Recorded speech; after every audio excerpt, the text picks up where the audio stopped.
Ex-Menteri Perdagangan Thomas Trikasih Lembong alias Tom Lembong merespon kedatangan ex-Gubernur DKI Jakarta Anies Baswedan dalam persidangannya di Pengadilan Tipikor Jakarta Pusat Kamis 6 Maret 2025. Dalam responnya tersebut, keduanya memberikan sikap yang menarik perhatian publik.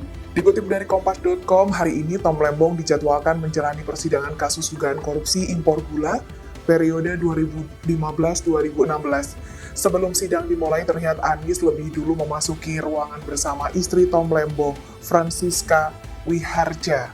Dalam ruangan sidang terlihat pengakuan yang diberikan Tom Lembong dengan menjabat erat tangan Anies. Momen itu menggambarkan persahabatan keduanya dari ekspresi wajah saat bertemu dengan memberikan senyuman hangat.